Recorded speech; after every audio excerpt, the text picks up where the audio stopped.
రక్షకుడైన యేసుక్రీస్తు నామమునకే మహిమ ఘనత ప్రభావములు కలుగును గాక. Jesus with has ministries Telugu YouTube channel వీక్షిస్తున్న మీ అందరికీ మా హృదయపూర్వకమైనటువంటి వందనాలు. ప్రియులారా, బాగున్నారా? దేవుని యొక్క మహాకృపను బట్టి ప్రతిదినము దేవుడు మనకు అనుగ్రహిస్తున్నటువంటి వాగ్దానాలను బట్టి ప్రభువుకే మహిమ కలుగును గాక. ఈరోజు దేవుడు మనకిస్తున్నటువంటి చక్కని వాగ్దానము ద్వితీయోపదేశ కాండము 31వ అధ్యాయము 3వ వచనంలో చూద్దాము. ద్వితీయోపదేశకాండం 31వ అధ్యాయం 3వ వచనంలో చూద్దాము. చూడండి. నీ దేవుడైన యెహోవా నీకు ముందుగా దాటిపోయి ఆ జనములను నీ ఎదుట నుండకుండా నశింపచేయును.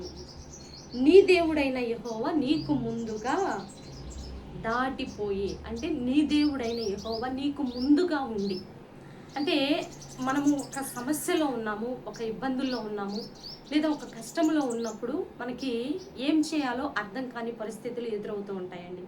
సపోజు ఒక క్లిష్టమైనటువంటి సమస్య మనకి ఎదురైనప్పుడు, ఆ సమస్యని ఎదుర్కోవటం మన వల్ల కానప్పుడు, ఫర్ ఎగ్జాంపుల్ ఎర్ర సముద్రం ఎదురొచ్చినప్పుడు మోషేకి ఏం చేయాలో అర్థం కాలేదు.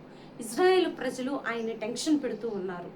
ఏమి దిక్కుతోచగా ఉన్నప్పుడు తన చెయ్యి చాపి ఆ కర్ర చాపి ప్రార్థన చేస్తూ ఉన్నప్పుడు దేవుడు అన్నాడు, మోషే ఎందుకు నువ్వు ఇంకా ఆగుతావు, ముందుకు సాగిపో, నేనున్నాను కదా నీ ధైర్యం చెప్పినట్లు ఆయన ఆ మోషేకి ముందు ఇజ్రాయేల్కి ముందుగా వెళ్ళితేనే ఆ ఎర్ర సముద్రం 2 పాయలు చేయబడింది. అంటే మన సమస్య ఏదైనా సరే, అది ఎంత క్లిష్టమైనటువంటి పరిస్థితి అయినా సరే, ఆ సమస్యకి సొల్యూషన్ రావాలంటే నీ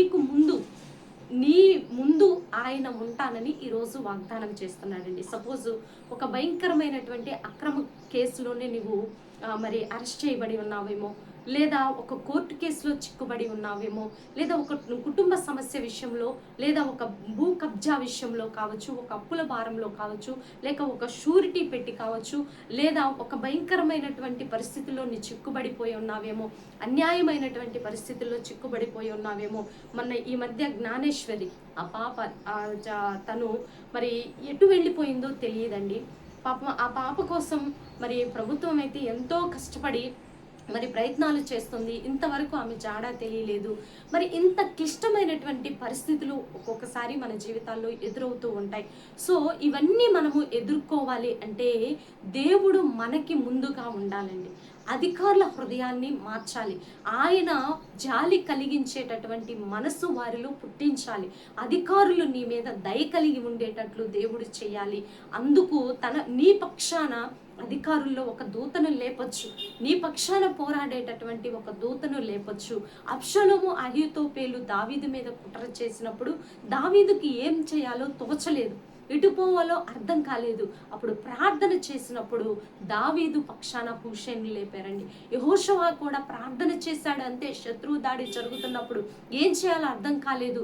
అంత భయంకరమైనటువంటి ఆ సైన్యమును ఎదుర్కోవడానికి తన దగ్గర మ్యాన్ పవర్ అయితే ఉంది, కానీ మానసికమైన స్ట్రెంగ్త్ లేదు. అప్పుడు దేవుణ్ణి ప్రార్థించినప్పుడు ఇజ్రాయేలు ప్రజలందరినీ, యూదా ప్రజలందరినీ పిలిపించి ప్రార్థన చేసినప్పుడు దేవుడే వాడికి మీరు ఊరికే ఉండండి, నేను యుద్ధము చేస్తాను అని దేవుడు మాట ఇచ్చి విజయం చేకూర్చినట్లు ఈరోజు నీ జీవితంలో ఎంత క్లిష్ట పరిస్థితి అయినా ఆ సమస్యను ఛేదించడానికి నీకు ముందుగా దేవుడు ఉంటున్నాడు.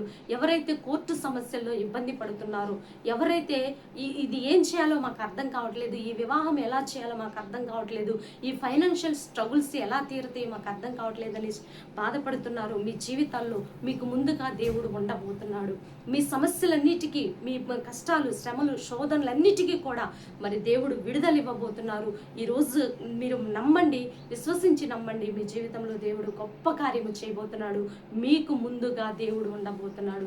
ఇట్టి వాగ్దానాన్ని రిసీవ్ చేసుకొని దైవ దీవెనలు పొందుకోవాలని ప్రభు నామములో మనవి చేస్తూ చిన్న ప్రార్థన చేద్దాం. ప్రార్థనలో ప్రతి ఒక్కరూ ఏకీభవించండి, మీ కార్యములు చూసేదరు. ప్రభు నామములో ప్రార్థన.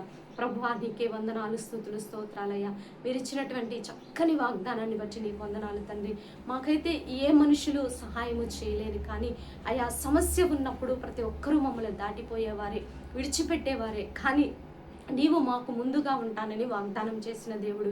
ఎవరైతే ఒంటరిగా కష్టాల్లో, దుఃఖాల్లో, కన్నీటిలో, వేదనలో నలిగిపోతున్నారో ప్రభా, వారి పక్షాన నువ్వు నిలబడి గొప్ప కార్యములు చేయబోతున్నావు. వారి గృహంలో నీవు ఉండబోతున్నావు. ఒక శుభకార్యంలో వారి ఇంటిలో నీవే ఉండి జరిగించబోతున్నావు.